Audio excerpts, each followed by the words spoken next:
Hello students, तो आज हम सॉल्व करेंगे क्वेश्चन नंबर 15 टीएस गरेवाल। हमने डिस्कस किया था कॉन्सेप्ट इन्वेस्टमेंट फ्लक्चुएशन रिजर्व का, उसे ही कंटिन्यू कर रहे हैं। दो ही क्वेश्चन है इस कॉन्सेप्ट के, एक हमने कर लिया था पहली वीडियो में और एक हम अब करेंगे। तो नितिन तरुण एंड हमारा partner sharing profit and profits equally, तो दैट मीन्स ओल्ड रेशियो हमारा इक्वल है। They decided to share profits 2:2:1। New ratio हमारा 2:2:1 है। मैंने आपको लास्ट वीडियोस में भी बताया था इन्वेस्टमेंट फ्लक्चुएशन रिजर्व और वर्कमैन कॉम्पनसेशन रिजर्व ऐसी रिजर्व्स हैं जो सिर्फ और सिर्फ ओल्ड रेशियो में बढ़ती हैं। ये न्यू रेशियो में डिस्ट्रीब्यूट नहीं होती हैं, ना सैक्रिफाइसिंग में होती हैं, ये सिर्फ ओल्ड रेशियो में डिस्ट्रीब्यूट होंगी। अब यहाँ इन्वेस्टमेंट की वैल्यू दे रखी है 4 लाख, इन्वेस्टमेंट फ्लक्चुएशन रिजर्व दे रखा है हमें 60,000। अब हमें 2-3 पार्ट दिए हैं, तो इसमें फर्स्ट एंड सेकेंड पार्ट हम एक साथ सॉल्व करेंगे क्योंकि सेम है। मैं बताऊँगी क्यों सेम है। When market value is not given, जब हमें पता ही नहीं है कि इन्वेस्टमेंट की वैल्यू क्या है। अगर हमें पता ही नहीं है कि अब इन्वेस्टमेंट की वैल्यू क्या है, तो हम क्या करेंगे, इस रिजर्व को पार्टनर्स में डिस्ट्रीब्यूट कर देंगे, क्योंकि ये हमारा पार्टनर्स का ही प्रॉफिट है। पार्टनर्स के ही प्रॉफिट से रिजर्व बनी है, तो हम उसमें डिस्ट्रीब्यूट कर देंगे। और when market value is 4 lakh, तो इन्वेस्टमेंट की वैल्यू पहले भी 4 लाख थी और इन्वेस्टमेंट की वैल्यू अब भी 4 लाख है। तो ना तो उसमें नुकसान हुआ हमें, ना हमें उसमें फ़ायदा हुआ।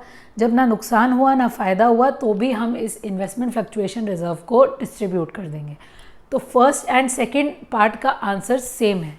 तो मैं एक साथ एंट्री करूँगी फर्स्ट एंड सेकेंड की। हम एंट्री करेंगे investment fluctuation reserve debit,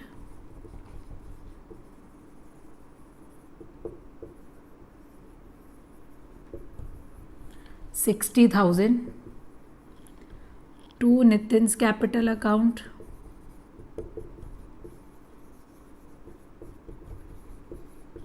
to Tarun's capital account,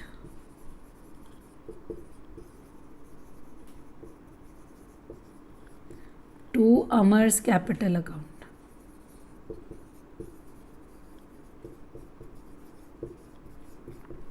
अब इस 60,000 को हम डिस्ट्रीब्यूट करेंगे, ओल्ड रेशियो में डिस्ट्रीब्यूट करेंगे, तो 20,000, 20,000 और 20,000। नरेशन लिख देंगे being IFR distributed.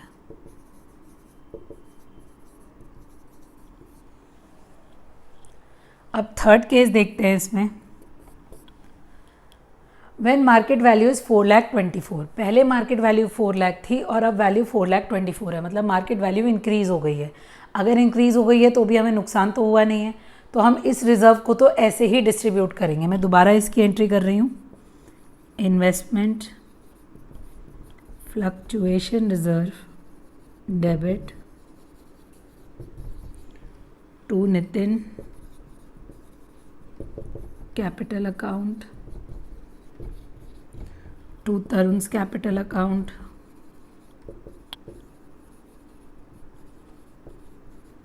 to Amar's capital account। तो ये वैल्यू है हमारे पास फिर से 60,000 और ये आएगा 20,000, 20,000 एंड 20,000। अब एक चीज़ और देखिए, ये जो इन्वेस्टमेंट की वैल्यू बढ़ी है, अगर किसी एसेट की वैल्यू बढ़ती है तो हम उसे रिवैल्यूएशन अकाउंट में शो करते हैं। अभी आप लोगों ने सीखा नहीं है रिवैल्यूएशन अकाउंट क्या होता है, वो हम आगे डिस्कस करेंगे। फिर भी मैं उसकी एंट्री शो कर रही हूँ आप लोग को, क्योंकि उसके बिना आंसर इनकम्प्लीट है। जब रिवैल्यूएशन अकाउंट हम बनाएंगे तब हम सीखेंगे कि एंट्री कैसी होगी। तो हमारी एंट्री होगी, इसी की सेकेंड एंट्री हम बनाएंगे, इन्वेस्टमेंट डेबिट, क्योंकि हमारा फ़ायदा हुआ है, टू रिवैल्यूएशन अकाउंट, और हमारा प्रॉफिट हुआ है 24,000 का। पहले इन्वेस्टमेंट 4 लाख की थी और अब इन्वेस्टमेंट हो गई 4,24,000 की। तो 24,000 का जो हमारा प्रॉफिट हुआ है उसे हम रिवैल्यूएशन अकाउंट में भी शो करेंगे। अब ये कैसे शो हुआ है, ये वाली एंट्री, ये शुरू वाली एंट्री तो आप लोग को समझ में आ गई होगी। ये कैसे शो हुआ है, ये हमारा नेक्स्ट टॉपिक है। जब हम रिवैल्यूएशन अकाउंट पढ़ेंगे तब आपको ये चीज़ ज़्यादा क्लियर होगी। अब देखते हैं fourth case. When market value is 3,70,000, अब इन्वेस्टमेंट की पहले वैल्यू थी 4 लाख और अब करंट वैल्यू हो गई इसकी 3,70,000। तो अब देखते हैं कितने का इसमें हमें लॉस हुआ।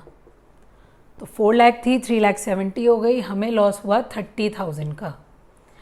इस लॉस को पहले हम इन्वेस्टमेंट फ्लक्चुएशन रिजर्व से हम कॉम्पनसेट करेंगे और फिर डिस्ट्रीब्यूट करेंगे। तो हमारी IFR हमें गिवन है 60,000, इसमें से लॉस हम कॉम्पनसेट करेंगे 30,000 का, और हमारे पास रिज़र्व बची है 30,000 की, इसे हम डिस्ट्रीब्यूट करेंगे। तो हम एंट्री बनाएंगे investment fluctuation reserve debit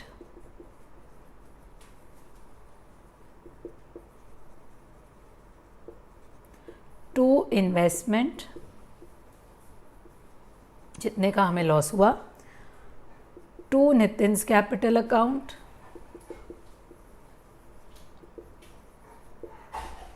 to Tarun's capital account,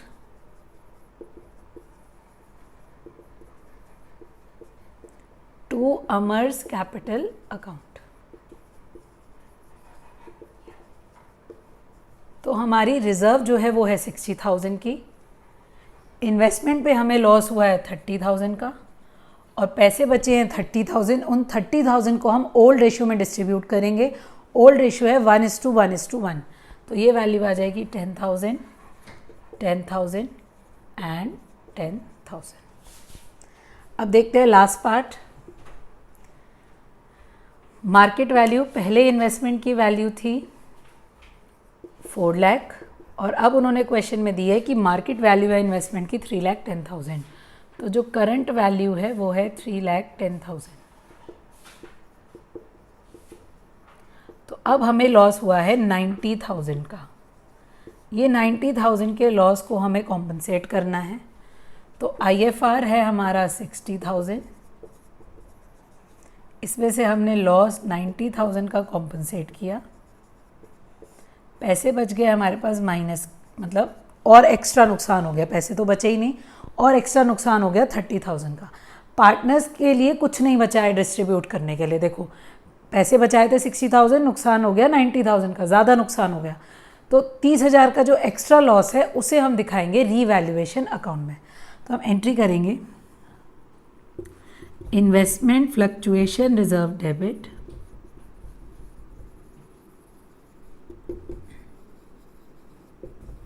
$60,000, revaluation account debit, extra loss जो हुआ है उसे हम रीवैल्यूएशन में दिखाएंगे जैसे हमने वर्कमैन में किया था, 30,000 टू इन्वेस्टमेंट, इन्वेस्टमेंट पे लॉस हुआ है हमें 90,000।